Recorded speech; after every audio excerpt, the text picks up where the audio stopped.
on record. Okay, so a quick recap of what we did last week. Last week we went through the first chapter in this material. Okay, so I'm building this material based on what we cover, and this highlights the things that were in the material of the book that is linked in the Moodle page. So just as a quick double check, does everyone hear me all right here?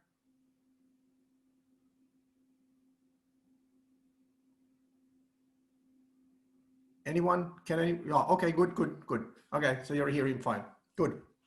If there are any weird noises like big crashes or something coming out from here, it's because they're doing some construction work in this building on the other side. So sorry about that. I'll try. I went to another room where it's not as loud, but sometimes you still can hear it. But okay.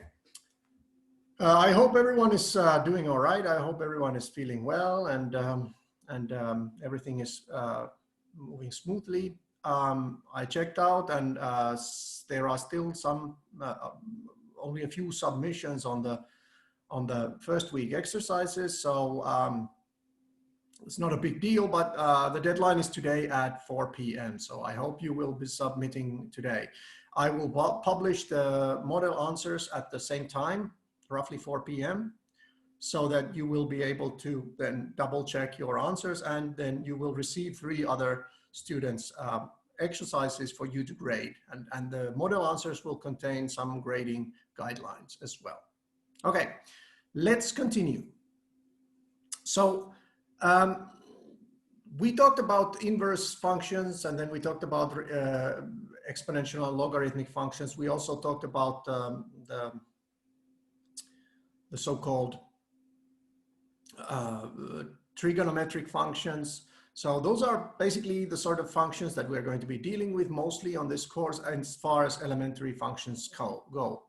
And then elementary functions also include anything that can be obtained from those functions via multiplication, addition, then combining the functions, so that you take the e to the power of x squared or something like this. It's definitely something that you will be needing, and we'll be discussing mostly those. Today we're going to move towards limits, continuity, and I'm not sure if we get to derivative today. This week, the derivative is probably something that we will cover on Friday. And to reflect that, I mostly just put exercises for this week in which there is, the topic is mostly just about limits. Okay. Just one word here that I want you to understand. When I was looking through the book, and I took use of that book, it was because there's a course with the same code going on in Finnish, and they use the book and they use similar auxiliary material. There is one thing that is pedagogically and mathematically speaking, not quite as I would hope, because I would like to teach you the groundwork of mathematics in such a way that you understand the abstractions behind these definitions and concepts, not just this raw mathematical formulas and concepts that, definitions that I throw at you. So what I try to do is try to make this accessible in the sense that there is a certain level of understanding that is being built, instead of just memorization of certain definitions. However, today we will go to the notorious, infamous, much feared definition, which is known by people who study mathematics as the epsilon delta. And I hope that this will not, well, I don't want to sound blasphemous, but this definition will put the fear of God in you.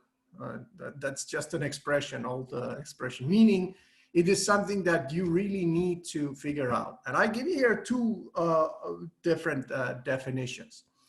And now the concept of limit It's not discussed here. So if you were looking at a book, you know, the section 2, chapter 2 in the book, you will find a lot of discussion about the intuition behind limit. And the intuition behind limit in functions is not necessarily quite as easily understood as the concept of limit would be understood if we were talking about sequences. Because with sequences, the thing is, you do one thing, you do another thing, you do a third thing, and so forth. And you do that to up to infinitely a lot, let's say up to infinity. And we then look at what would happen if we were to be able to complete this, to do it, actually do it infinitely many times. Of course, we can't do something infinitely many times. That would be an easier way to understand the concept of limit, because the limit is like you are approaching something in baby steps or very, very small steps or very, very small increments. But you know you will never actually get there, but you can get as close as you like without actually getting there. So I'm not sure if you are familiar with history or historical discussions. The ancient Greek so-called paradox known as the Zeno's paradox. So you can Google it if you like. I'll write it here, Zeno paradox. I write it on the chat window. At some point you may write. So Zeno was this guy who was thinking, okay, there are two versions of this. One is the concept of Achilles and the tortoise. So the tortoise is much slower than Achilles. The tortoise is running, he's got a minor head start, but Achilles is a lot faster. And everyone knows that Achilles will overtake the tortoise at some time. But Zeno argued that no, this is impossible because first of all, in order to reach the tortoise, Achilles has to run halfway, or actually has to reach the point where the tortoise is now. So let's assume that Achilles is twice as fast as the tortoise. So Achilles has to reach the point where the tortoise is now. But the problem is, by the time he reaches that point, the tortoise has already moved. And then Achilles has to reach that point, but by the time Achilles reaches that, the tortoise has already moved, and so forth and so forth. So we know that the Achilles will never ever catch the tortoise. Similar thing is, you fire an arrow at the target. And so you take your bow, you take the arrow, you fire it at the target. For the arrow to reach the target, it has to travel halfway between you and the target. And then it has to travel halfway between there and so forth and so forth and so forth. It will never reach the target. So this is known as the Zeno paradox. And it's ridiculous. Obviously, we know it's ridiculous because this doesn't happen in real life. But here is the thing. The concept of limit would be understandable here, that even if we take smaller and smaller steps, at the limit of those smaller and smaller steps is still reaching the target, still reaching the tortoise, still overtaking it. I mean, after that, you overtake it. It's not exactly the same thing here, and we don't need to worry ourselves with that Zeno paradox, but Zeno paradox would be nice when we would talk about sequences. We don't talk about sequences at this point. I'll talk about sequences later in this course, and there the concept of limit will appear.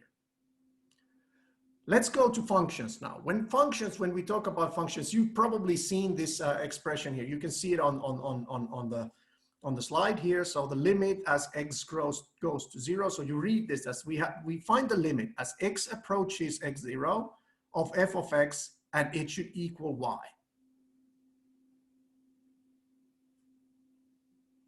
Oh, there's a typo here. So we say that the limit of f at x0, that should be x0 is the point.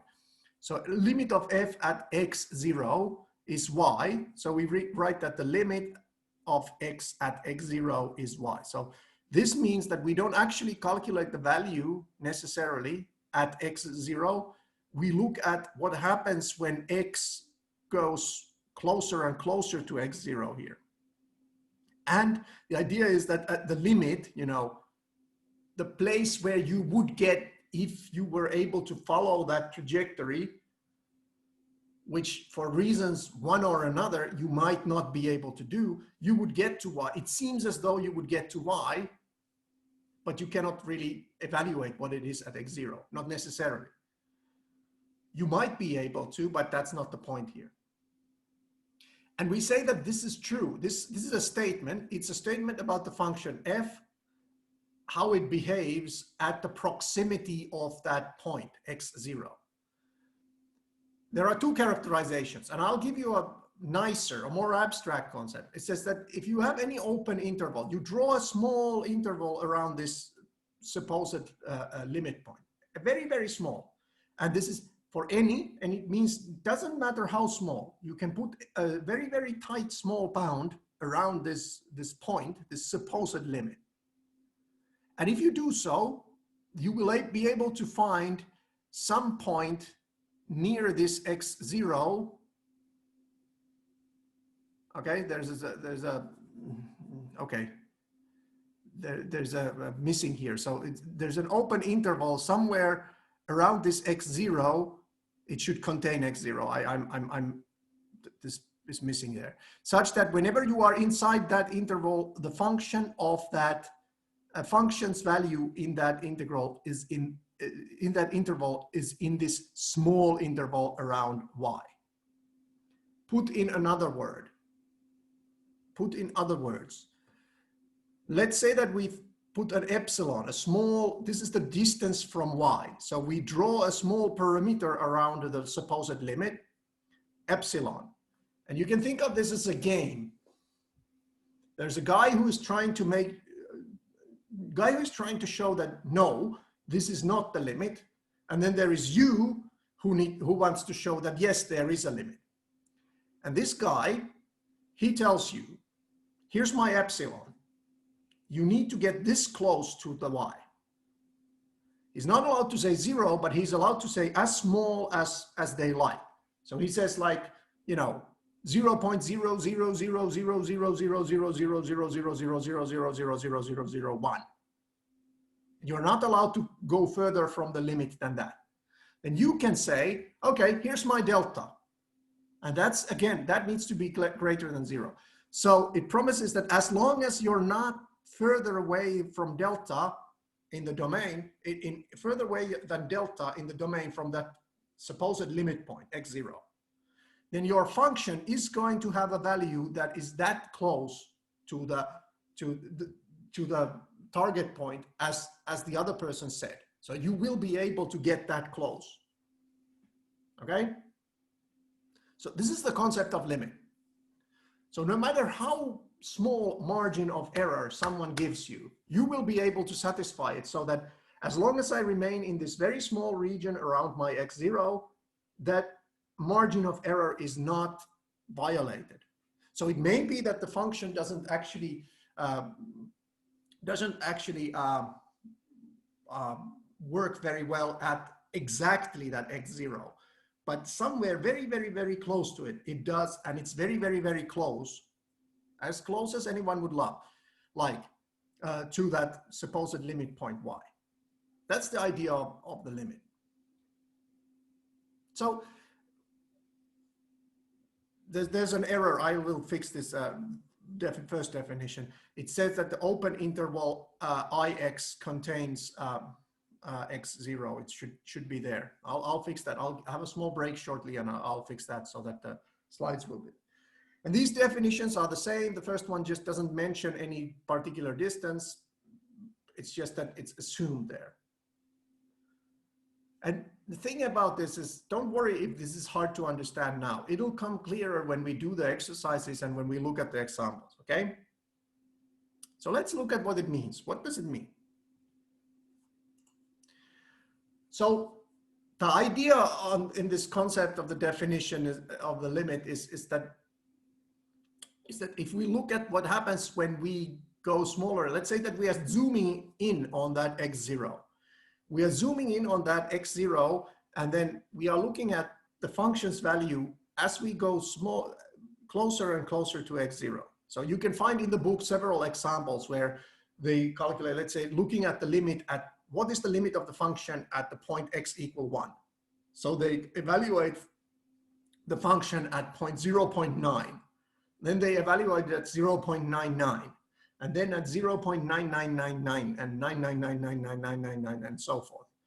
Or 1.1, 1.01, 1.001, 1.0000001, and so forth, but never actually quite at 1, but at both sides of it.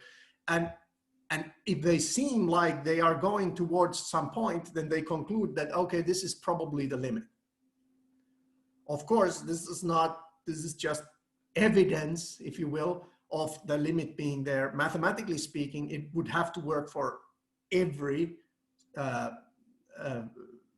epsilon, meaning epsilon might be, 0.0001, or, even much smaller, 10 to the minus 1 million.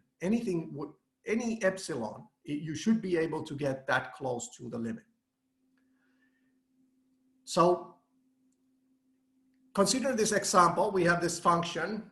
I tried to make a function. It's not clearly clear, at least immediately, that we could calculate the value of this function at 0, because there's division by x to the 2. So it's a 0 divided by 0. We have no idea what that is. We will be seeing later ways of finding the limits of these kinds of functions. And this particular case, it's not that hard. It'll look like something like this. You can draw the graph of this function, and you will see that it approaches 0. So you see very quickly that if we go, as the closer we get to 0, the closer the function's value gets to 0 as well. So its limit is that. So as a review thing, I'll shortly have a small review session, during which time I will fix the one error in the slides. And I want you to draw the graph of this function at interval -2 to 2, and use Wolfram Alpha or something like that. It doesn't matter. Just look at it together and conclude, and then discuss also the idea of why it cannot be evaluated at 0, and this is something that we need to discuss. But we're not going to do that quite yet. I'm going to do it at 10 minutes from now. So we'll have a small kind of like a break there. Okay, I'll give another example here. Consider this figure. This is an idea to illustrate the situation where the limit of f of x as x approaches c is that capital L. And in here, you can think of this epsilon here as the error tolerance here. Sorry, I used a different calligraphic notation here, so the epsilon looks a bit different from that epsilon. Don't worry about that. So this epsilon is like the error tolerance of how much error do you tolerate in the function. And the idea is that you can make this threshold here as small as you like.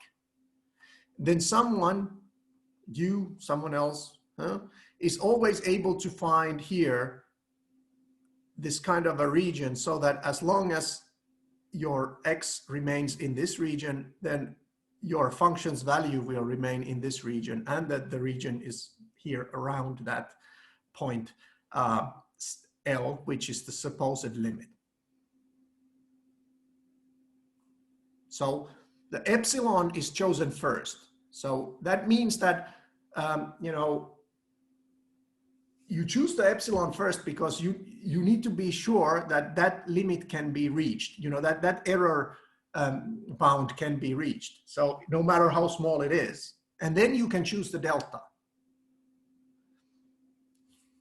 Let's look at another example. The picture is not quite as nice here, but the idea here the limit doesn't exist. So we have this kind of function that you see, it goes in a straight line like this up to the point x equal 1, and then at 1, it just suddenly jumps to 1/2, and from that on, it's just a constant 1/2, okay?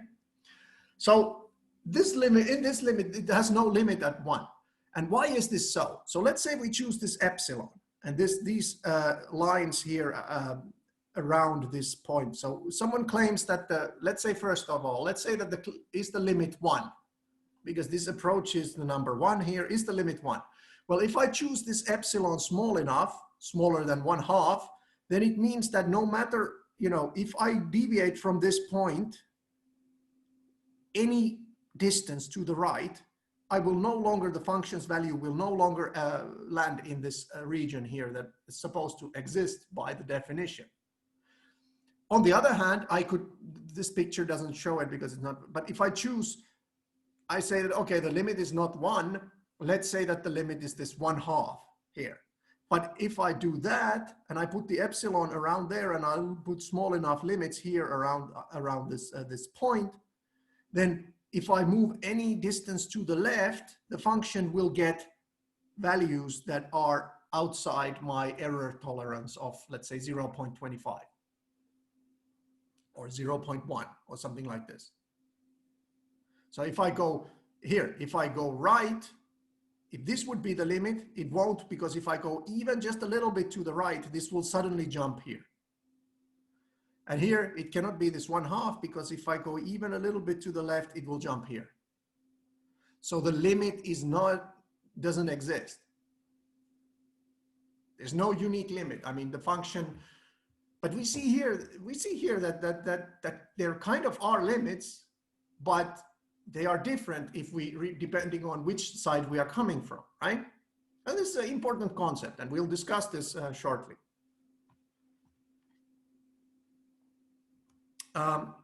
We'll look at these definitions, but I'll first mention this. And after this, we will have a short discussion about this.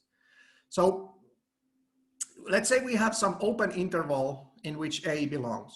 It doesn't matter, some open interval, and A is a point on that interval. We have a function, well, we have functions f of x and g of x, and they're defined on all the points that are on that interval, except maybe on A. I mean, they may be defined in A, but maybe not. We don't know. We assume that they have limits, however, and the limit at A of f is L, and the limit of g at A is M. They have these two limits. I mean, as x approaches A, f of x approaches L, and as x approaches A, g of x approaches M. So they have two limits that may be different at that point. And what we know from this, and we can easily come from the definition, we're not going to look at it now, but later, if we have time towards the end of the course, what I will do is I will put an exercise where we'll prove this using the epsilon delta characterization. So the sum of f and x will approach the sum, the limit of the sum of f and g will be the sum of the limits of f and g. So it's just that the limit of this function, where you add these f and g together, is in fact the limit of f plus the limit of g. If we multiply f by c, then the limit is multiplied by c. Again, you can cut it from definition. The limit of the product is the product of the limits. And the last one, which I want you to think about, the limit of f of x to the power of c is the limit to the power of c, as long as this limit is defined. And one thing that I want you guys to discuss here and now with each other, I will divide you into the rooms shortly, is that what does this last point say about L and C? What kind of situations there are when this claim is not in fact true? The limit is not L to the power of C. Well, or when L to the power of C is not well defined, right? Doesn't have to be complicated, just find a way where you can't really say this, okay? Yeah. Okay, now I'm going to divide you into groups, and in the group you have 3 things you need to do. 3 things, okay? I'll write it here in the chat. 1,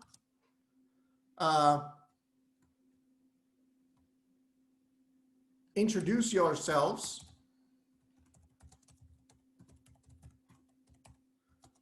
And mention one thing on this course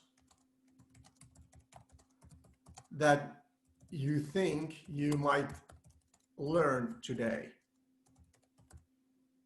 Doesn't matter what that is. I mean, it can be anything. You might learn that for instance, that you know, what is in my refrigerator today? If I leave my, that's something that you might learn. If I happen to accidentally open my refrigerator while the camera is on, it can be anything. 2, discuss the review questions on pages 26 and I'll put this above, and 23. And 3,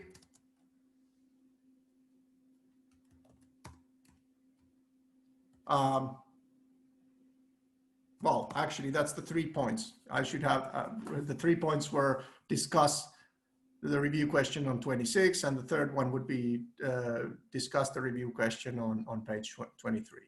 All right. And now I will divide you guys into these rooms. If I can get this damn thing to work. I'll pause the recording. We are resuming recording. As you can see now, I fixed that error here in the definition. I hope you got some nice discussion going on and didn't have time to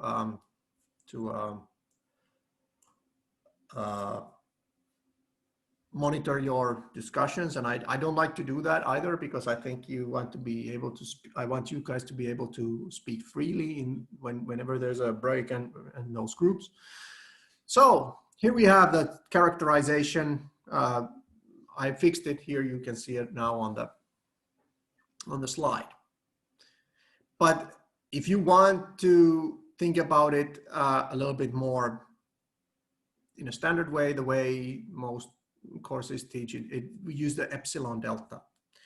I'll explain later a little bit about why I use the first definition there. It's the same. It will result in the same, because you can, as you can see here in the examples, for instance, you know, for this open interval, this interval has to exist. All right. I'm not going to use time here to go through whatever you discussed is. I hope you were able to get some reasonable ideas here from the reviews. If not, you can drop a question at the chat window, or if you are unsure about what ideas are about, you know, if this is the correct answer, then drop it in there and we can discuss it. Otherwise, I'll move forward and as your questions come, I'll answer them, right? Okay. So you saw here already at this example that there seems to be kind of a limit as long as we are on the left-hand side of this vertical line. And also if we are on the right-hand side of this vertical line, there is a limit there as well. And this begs the question, you know, can we do something about it? And we can define those. So we can define a limit from the negative side as, you know, x approaches a, and we put this little minus here, f of x equal L. And this means that it's basically the same thing. It's just that we only look at those x's that are between a minus delta and a. So we are only looking at approaching from one side, because in the definition of the limit, you have the limit point here, and you know, you have to be approaching the same point from both sides. But in here, we have the limit, proposed limit somewhere in here, and we are only approaching it from one side. And that's now reflected in this definition. So whenever someone gives a margin of error, this epsilon, then you will be able to find a threshold of delta using values smaller than that a, the proposed limit we are approaching. And as long as you are not further away than delta from a, but only using the smaller values, then your error, you know, the function doesn't deviate from this L more than epsilon. And this is something that happens in our example. So here, as long as you are approaching it from the left, then no matter what kind of epsilon I put here, then as long as I'm not further than this, about this much from this point to the left, I'm going to be closer than this to the limit point. And then as I squeeze this, the limit will just become a bit closer and closer, but it doesn't allow or necessitate me from looking at the values that are greater than 1. And that's reflected. I only look at values, sorry, I was going the wrong direction. I'm only looking at the values smaller than 1. And the limit from the positive side is defined analogously. I'm not going to give the definition separately. So in here, we just use plus instead of minus. And in here, we say a plus delta is greater than x, which is then greater than a. So we are on the right-hand side of the point A. So this, because of this graphical intuition and because of the convention of drawing smaller values to the left and larger values to the right, this limit from the negative side is also called the limit from the left, and the limit from the positive side is also called limit from the right. I'm going to use left and right limits here. I'm not a big fan of the idea that we, anchor our thinking into this this convention of drawing small numbers on the left and big numbers on the right, because then it kind of skews the intuition, so that when you see something on the left, you immediately assume that it's smaller, and that's actually not necessarily reasonable in mathematics, because then you may have structures that you need to be able to twist and turn and so forth. But it's not that dangerous, not that big a problem. So here, as a review to yourself, just think about it. How would you define the limit from the positive or the right side? You see here, here's the thing, there's an open interval, some c to a. So this is in some open, it has to be well defined somewhere to the left of a. So at least a little bit, there must be a little bit room to maneuver on the left of a, or values smaller than a. The same, this would then be reflected in an open interval to the right of a. And just as a check or double check, have you understood this yourself? Can you rewrite this definition so that there is the plus here and you're talking about the positive side or the right side limit? Okay, but this is an important concept, because then very often the case is that we are only interested in one-sided limits. In the exercises last week, I think I was asked, can you give me an example of a function that doesn't have a limit at a point, even though it's defined in that point?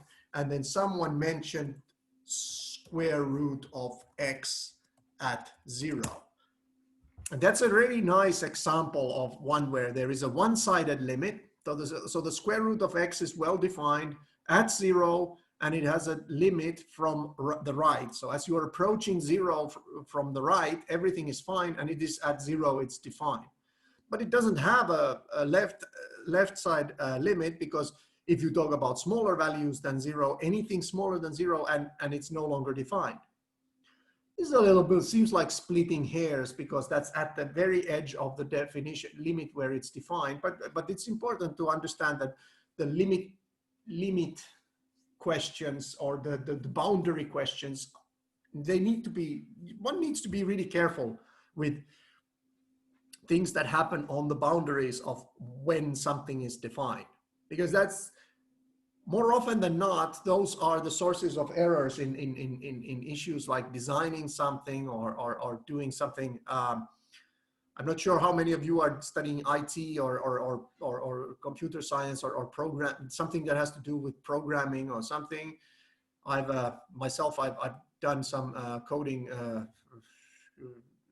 in the industry, and very often the source of errors in situations where you are evaluating some functions, the source of error is at the edge of where it's defined. So the edge cases, at 0 or at the largest value that is allowed, or something like this. This is very common. So, be careful of that. And I think this in mathematics, it works as well, because the square root is a nice example where you would think that there's no problem at 0. It's only the negatives that are a problem. But if you look at the definition of limit closely, then you realize that, yeah, it doesn't apply to the square root because it's not defined in the negative values when we're talking about real values, real numbers. All right, let's move on.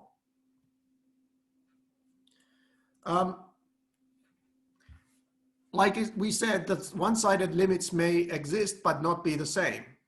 So in the figure 1, we had the right side limit, which was 0.1, and the left side limit is 1. If you consider this function, f of x is, again, this is a piecewise function. It's x plus 1 when x is smaller than 2. It's x squared minus 4 when x is larger than or equal to 2. And find the limits as x approaches 2 from the negative side and x approaches 2 from the positive side. So I'm not going to go through the detailed proof of what the limits are. We can guess that as we approach, I mean, look at x plus 1 at value that is 1.999999999. So that's right. 3.99999, sorry, 2.999, so forth. So you notice very quickly that as long as x is smaller than 2, but very close, then x plus 1 is very close to 3, but smaller than 3. So you can deduce that it should probably approach 3, and you can then use the epsilon delta to prove that 3 is in fact the left side limit. The right side limit, well, there, x squared minus 4, well, you can calculate its value at 2 because it's defined at 2, and at 2, that's 2 squared minus 4, so that's 0, right? And you notice that if it's very, very little larger than 0, then this is just, sorry, just a little bit larger than 2, then this is just a little bit larger than 0. So you will find that this limit will be 0 as long as you're approaching from the right. So it has two different limits, the left and the right side limit at 2. It's not uncommon that piecewise functions have this property that they approach different points from the left and the right. And this is an example of such. It's something I want you to study and find the limits and see the definitions. We're going to be doing quite a bit of these at the exercises, these epsilon deltas. There are a lot of those examples in the book, and I really, because of the limited scope we have for the lectures and the limited time frame we have for the lectures, I really do wish that you go through the book's examples, because those examples are actually pretty good. They show you how to determine the limits. So there are numerical examples there where, sorry, I was going in the wrong direction again. So there are numerical examples in which this is explained how it's done, and there are plenty of these examples of limits, one-sided limits, and so forth. So really take use of that. The book that is mentioned in the Moodle, and it's free, and there's nothing there. Just read that chapter. And if there's any questions, again, I would urge you guys to ask questions here, or discuss it within the group. We'll have 2 group sessions from now on. We'll have two of these small group sessions in each lecture, and one of them is one where I would like you to discuss this.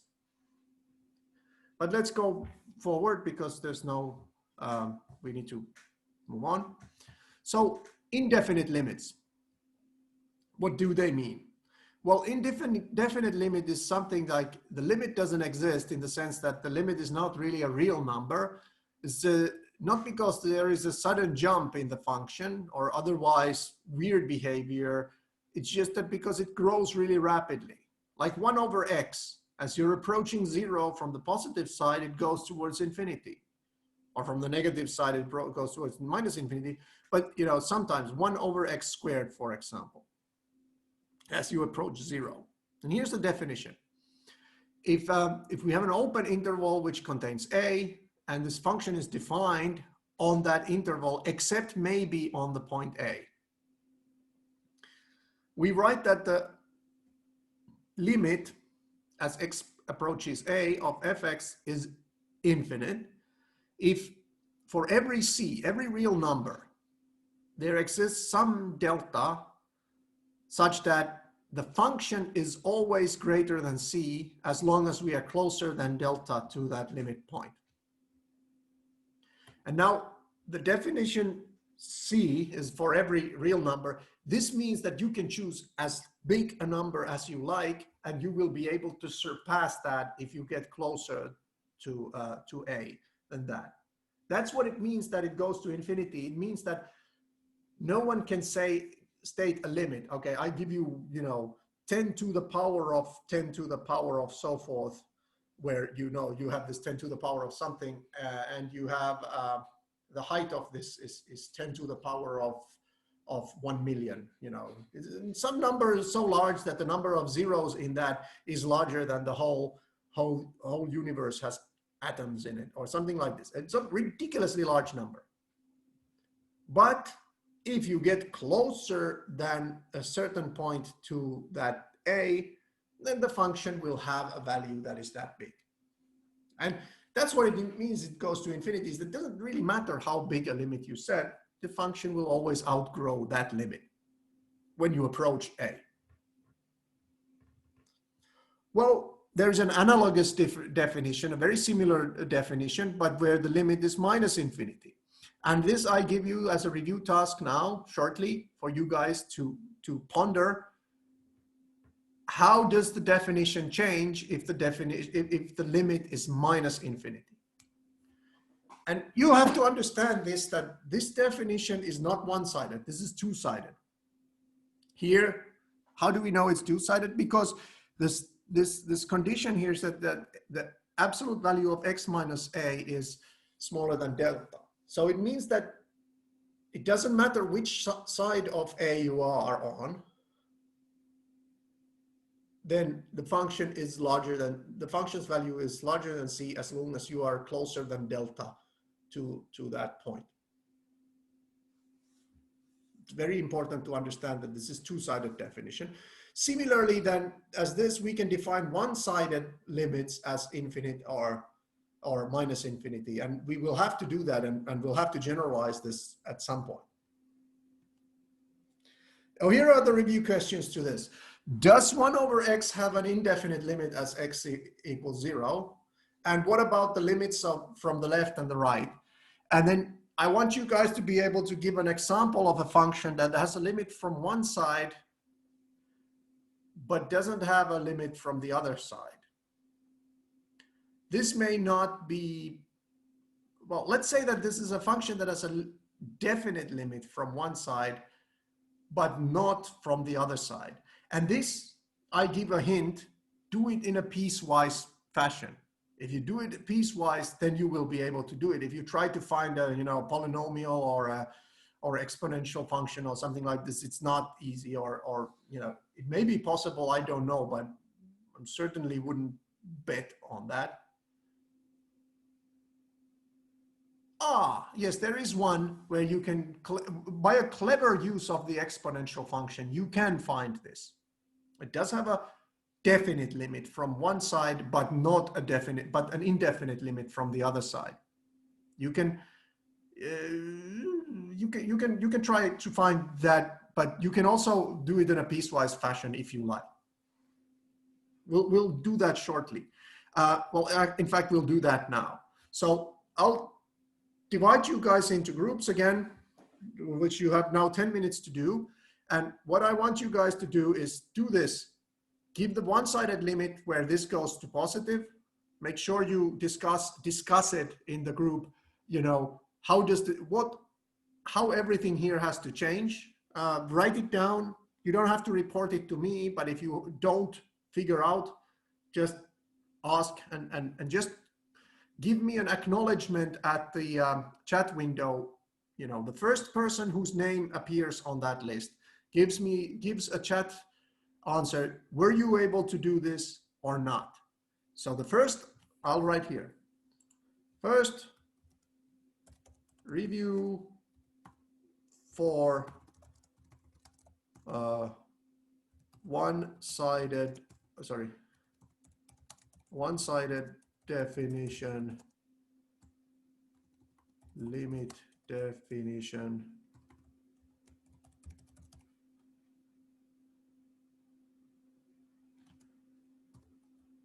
positive side, then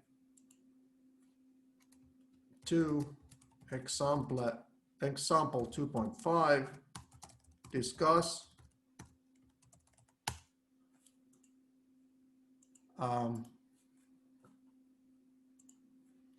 three, review, 4, indefinite limit at minus infinite,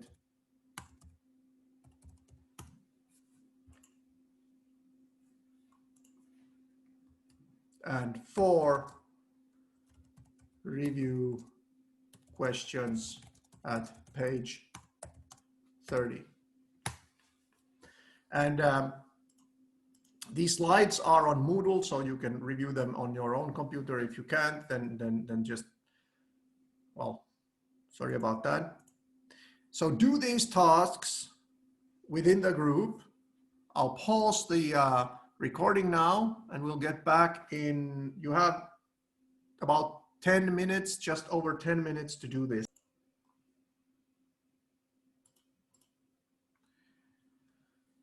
Let's see. How is this going now? Now.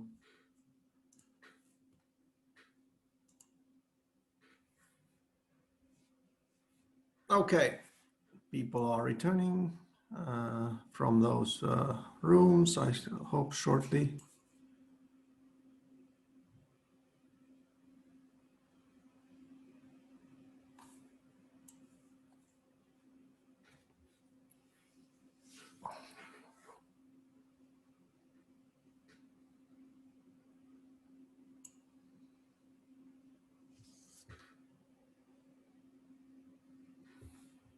Okay, so I'm guessing some of you had to be cut short in your discussions because it seems like I'm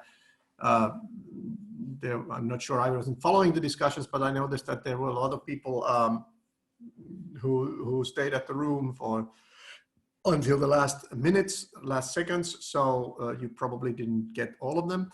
But now if I could get a quick answer from a representative of each group, you know, which of these turned out to be hard. You just don't have to acknowledge anything if you were able to do. If something was something that you didn't understand, or if there was one of these points, one of these review questions that didn't make sense, then drop me a line at the chat and I can revisit that issue a little bit later here.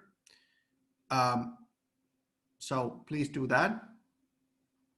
But now I'm going to move on so that we get this recording done.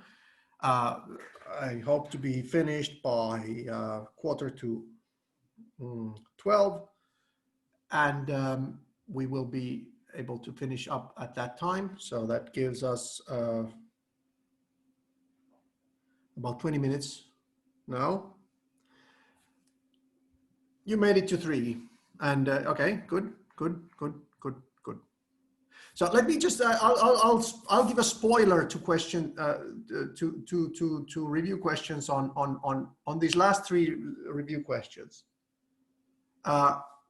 Let's very quickly look at those last 3 review questions. Maybe some of you didn't get to that. Maybe didn't have its time. Okay.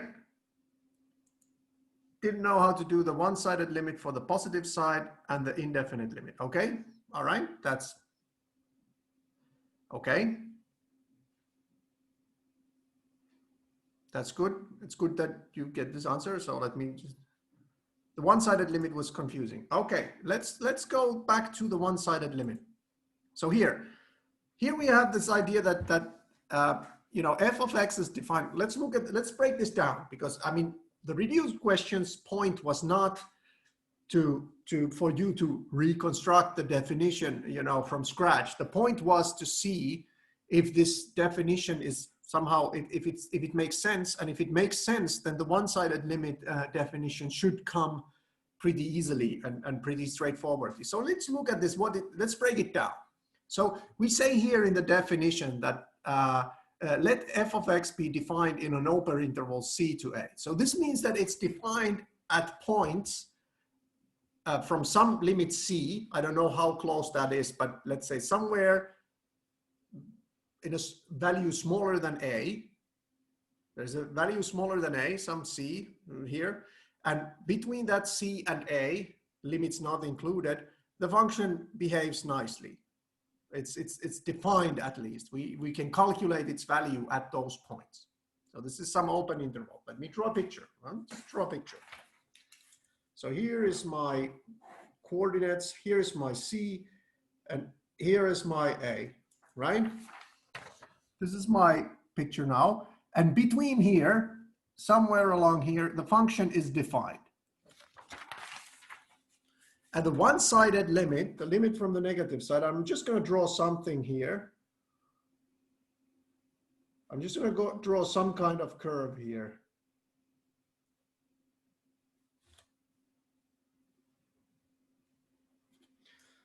So that's my L. So here, this is from the left-hand side, right?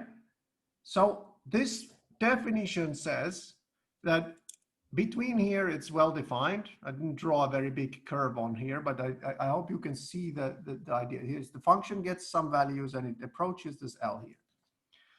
And it means that, and I'm now going to I'm now going to zoom in on that. So I'm going to draw a picture that is, supposedly much closer to that. So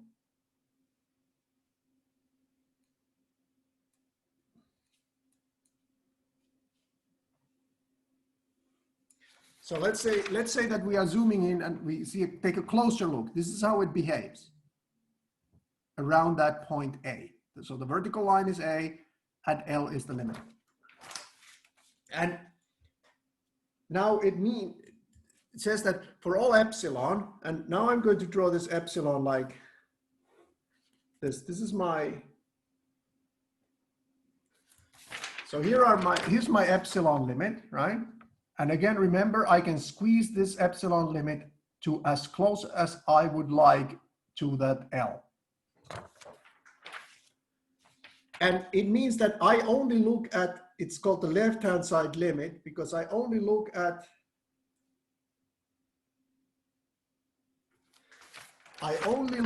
the values to the left.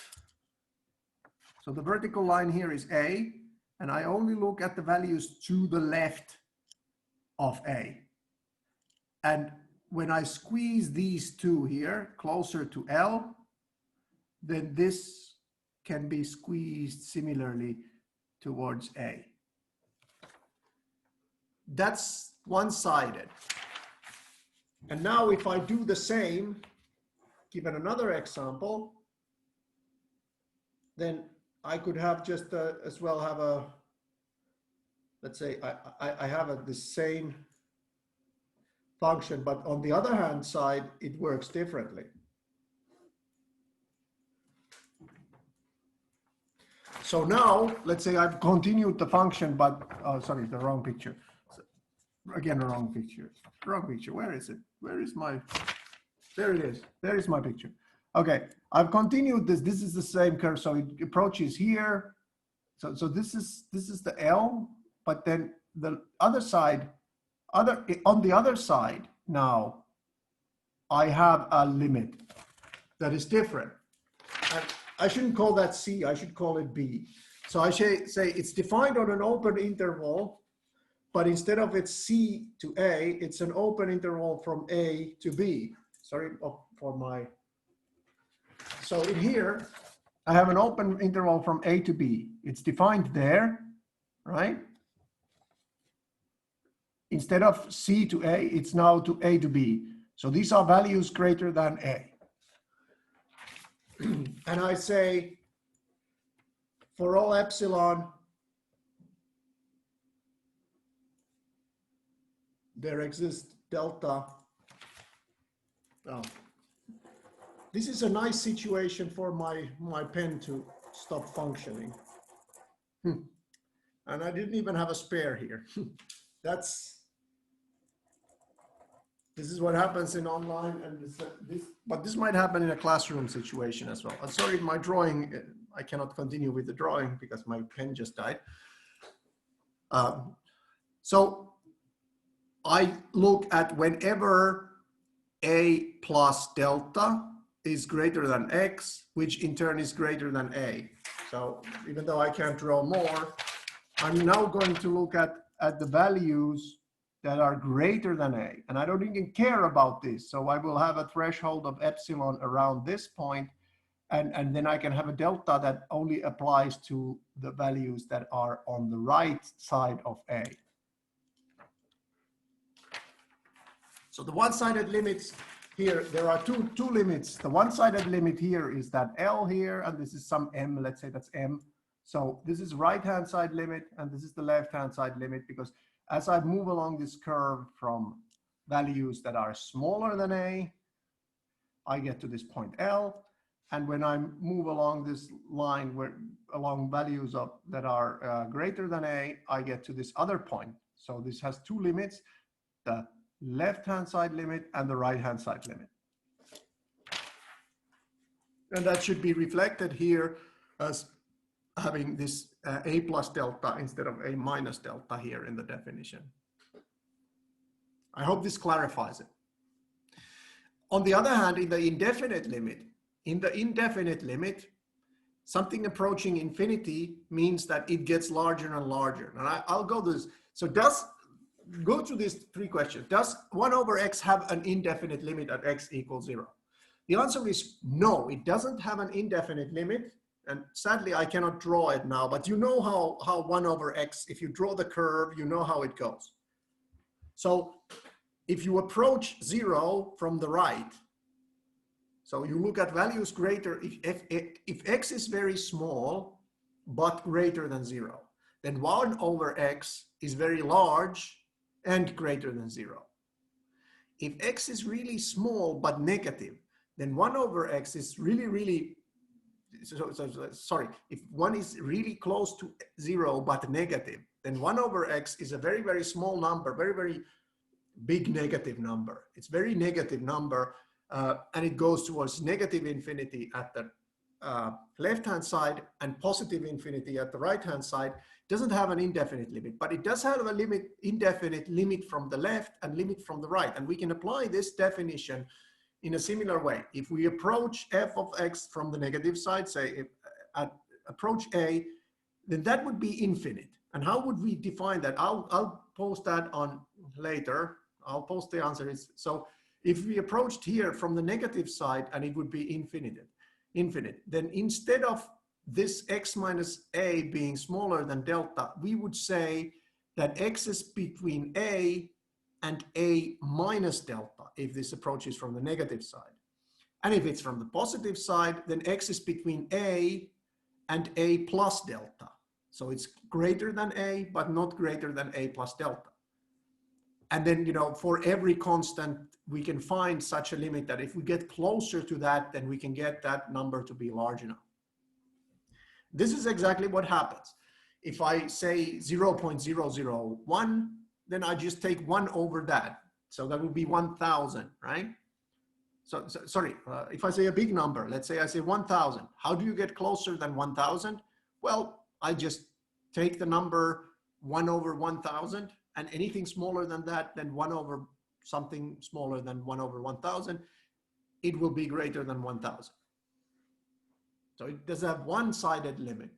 But then, of course, if I go to the negative side, then if I say minus 1,000, then if I take anything negative that is closer to 0 than 1 over the negative 1 over 1,000, then the value of the function will be smaller, less than or equal to minus 1,000.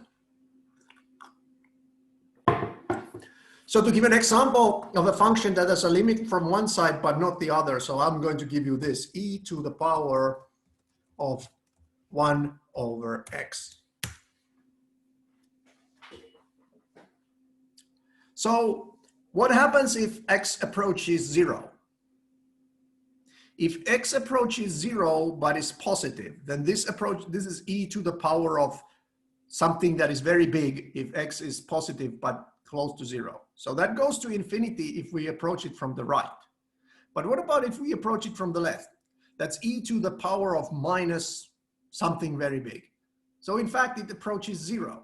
So this is an example. You can draw a picture of this. We can do it, if we have time, I'll show an example. We can do it with Wolfram Alpha later. And if you draw it, you will be able to do that.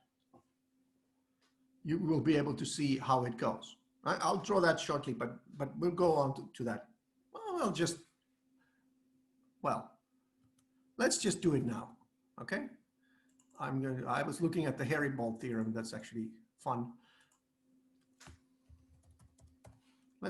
Let's try this. This is nice because it allows us to draw this.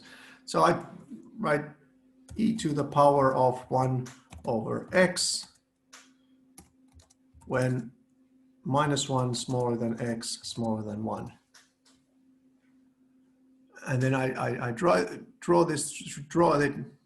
So you see here, let me put minus 10 here.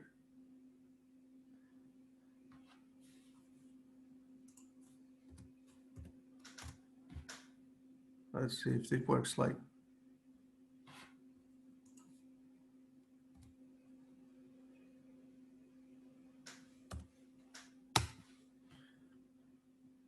I just wanted to, okay, so now you see here. What happens is that it goes to 0 here as we go from the negative side. And then as we go from the positive side, it goes to infinity here, right?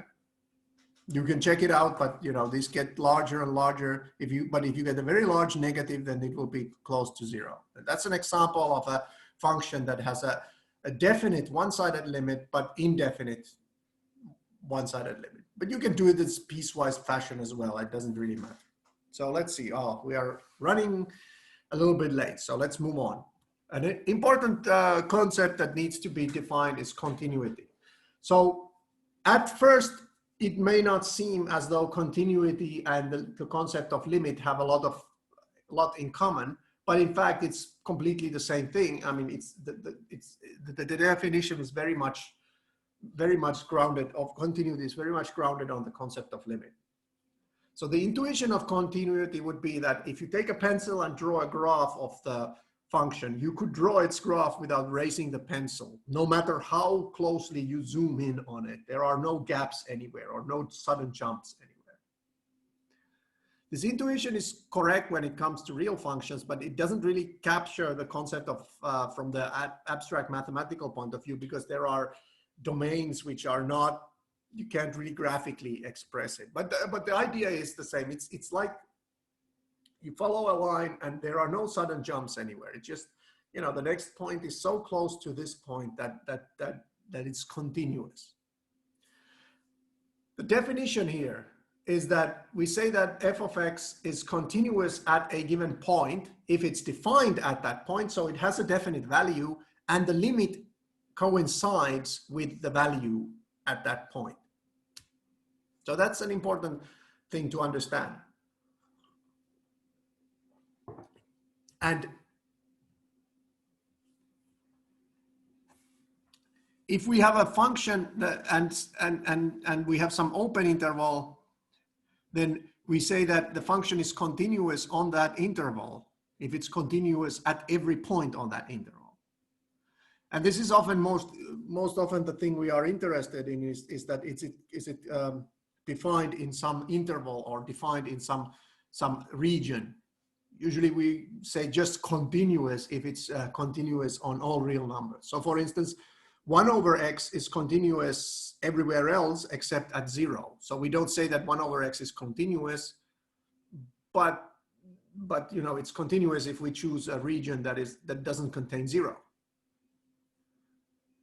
So this does conform to the idea that a function is continuous at every point on the interval, then its graph can be drawn without raising the pencil because, and why is this so? It's because if you think about the concept of limit, And so we are on that interval, and I would like to draw now, but I'm sorry, my technology, my analog technology has failed me yet again.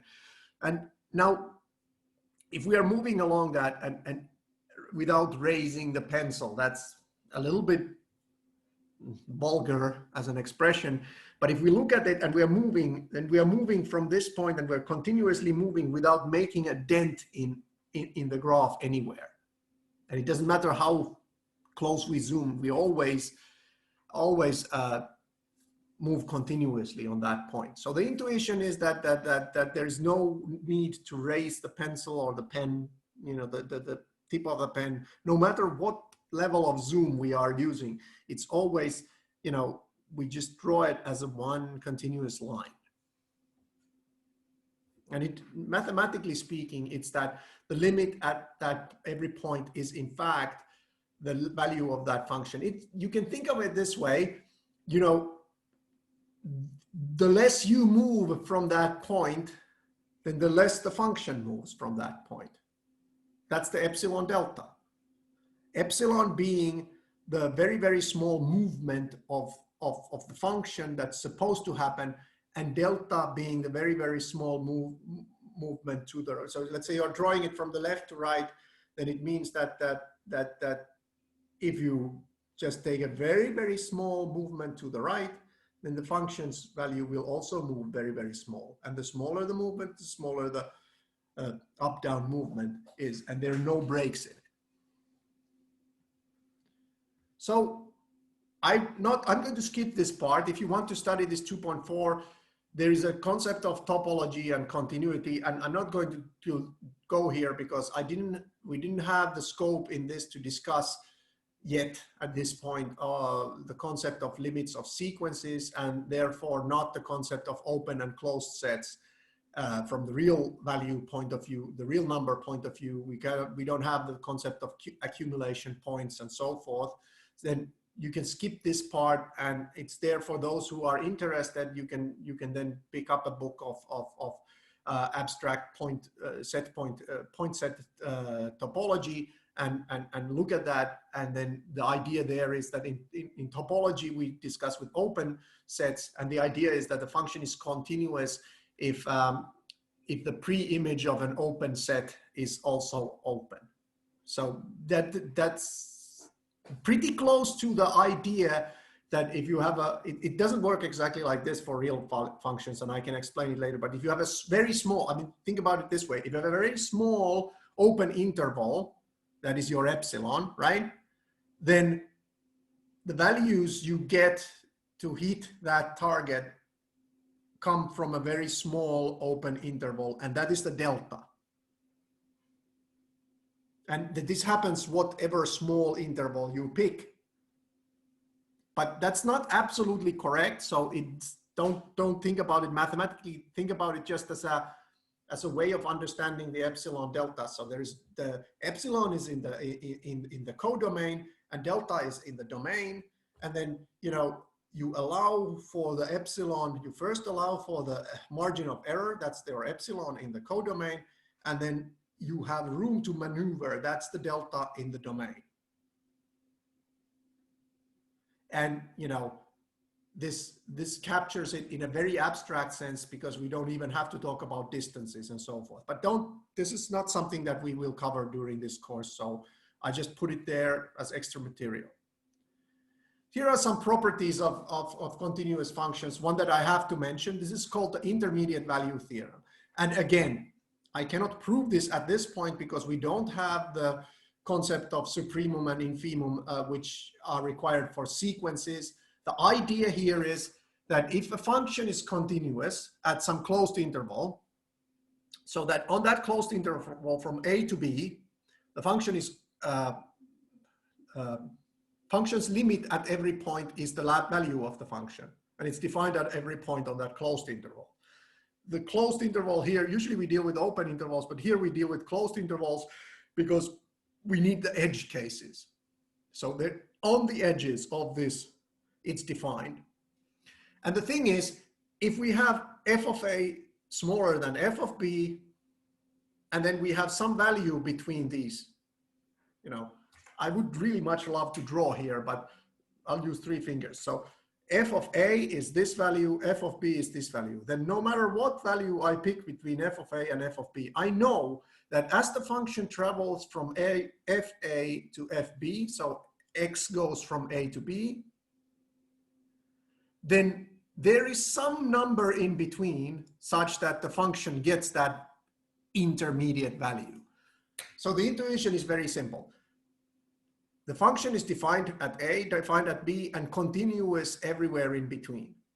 And if I choose a number between the Z, it's between those. So they can be, the first case is this way, the second case is this way. I choose a value between those. Then the function will have that value in between, because as it climbs from A to B or descends from A to B, depending on if it's going up or down, or it may even wiggle behind, there is always one point in between such that any point in between, there is at least one point where it gets that value. This happens for real numbers, but be warned, this does not happen for rational numbers, for example. If you are dealing with just rational numbers, this does not happen. The intermediate value theorem does not hold for rational numbers. And I'm going to give you an example. Let's say f of A is x to the x squared. You take A to be 0 and B to be 2. So f of A is 0 and f of B is 4. Now I take a value between 0 and 4. I take 2. So if the intermediate value theorem were true for rational numbers, then I would claim that the square root of 2 is a rational number, which we know it's irrational. It's not rational, it's irrational. So the intermediate value theorem is not true if we don't deal with real numbers. If we try to deal with rational numbers, then bets are off, right? So understand that it's a very deep result that deals with real numbers, the value properties of real numbers, and that's why I can't really prove it to you at this point, because it goes beyond the scope of this course, the proof. But the idea is, of course, simple enough that as we move from A to B and F moves from FA to FB, then every value between FA and FB is reached. It's continuous, right? There are no gaps in a continuous function. You could take this as an intuition behind what continuity means. All right, we are running a little bit out of time here. I'm just going to finish up this lecture on the concept of derivative. So we are going to discuss the concept of derivative on Friday lecture. And I foresaw that the derivative, we can't figure it out. We can't deal with it completely today. So I'll leave that to Friday. And that's why the exercises mostly cover only the limits and continuity. For the derivative, when we discuss this, I really trust that you have read the book and understand the idea of the derivative as derived as the slope of the tangent at a given point. So read the book there. If you don't fully understand it, then that's not, well, when I say I trust you've understood it, then that's not the big issue. But try it at least, and try and figure out what the hell does it mean? What does it mean that we are dealing with the tangent? So it defines it as a, you have, again, I'm missing it. Let's say you have a function that goes like this, and then you try to find the tangent, the line that touches on this curve at just one point. So it kind of, at that point, it gives exactly the direction where it goes. And then it follows, that line curves like this. And then we are talking about the slope of that line as the derivative. Okay, that's the concept, how it's derived in the book, and it's really intuitive and it's really helpful. I myself firmly believe that mathematical concepts should be learned intuitively, but they should also be learned in a way that is not necessarily grounded on the first intuition. And in order to define the derivative, we need to talk about what is a linear function. So we have a real function here, and linear function is a function that has the property that if you take a, b, x, and y, which are real numbers, and we calculate L of ax plus by, then it's in fact the same as a times L of x plus b times L of y. This is very general definition, and it doesn't even have a real function. It have to be real functions. We could have like vectors where x and y are vectors and a and b are real numbers, and you can multiply vectors with real numbers, then this would hold and we would still call L linear. This is the definition is very general. We can easily show that if a function is linear in a real, it's a real function and it's linear, then it's always of the form f of x equals some constant k of x, some constant k times x. So the linear functions have graphs that are always just straight lines, and they're always continuous because it's straight line. You just draw it straight line.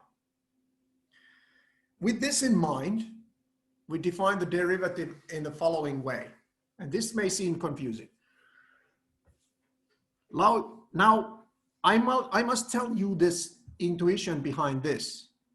The intuition that is given in the book about derivative is the idea that you find the tangent line and so forth. But I think that that intuition is a bit deficient in what I think the differentiability and, you know, when can you find the derivative? When can you derivate, you know, when can you do the differentiation on a function?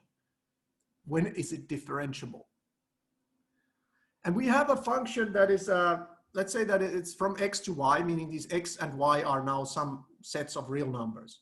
And it's continuous in some interval I, and we have a point from that interval. Let's call that x. We say that f is differentiable at that point x. If we can find a linear function, L of x, and another function, Rx, and these are functions that don't depend on x in themselves, but what the function is depends on x, right? So L of x is Lx is not a function of x, it's a function, it's a linear function, but what function it is depends on x, okay? And R is the same thing, it's also a function, and what function it is depends on x. And the idea in this definition is that if we move from x a little bit, so h is now a disturbation or perturbation or movement from x, a tiny step from x to some direction,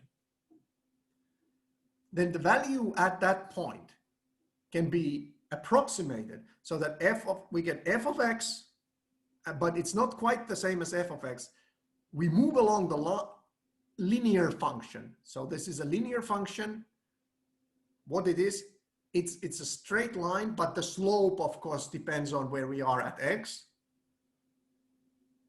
at h. So we move from, damn, now I really do need to draw. Just a second.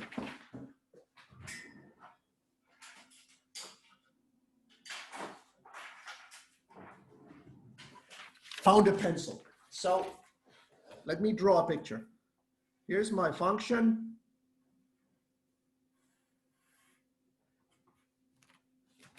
So here's my function and here is my x. And if we move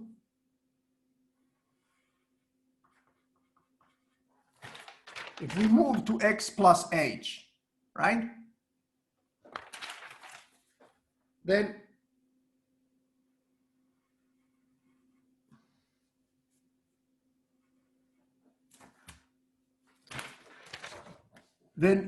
from point x onward, we move along a linear function, a straight line. That's my f of x plus Lx of h, right? And then this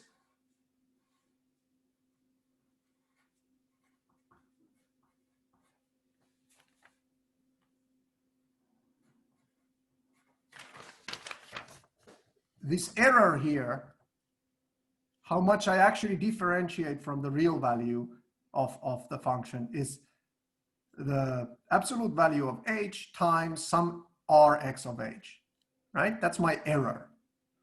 And the point of this is that the error of how much this error goes approaches to 0. So the R of x goes to 0 as this h goes to 0.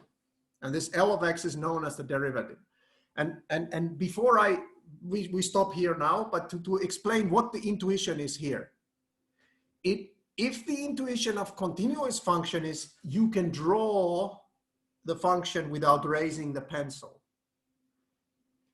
then the intuition of differentiable is that as you zoom in on the function, as you zoom in, if you zoom enough, it looks like a straight line.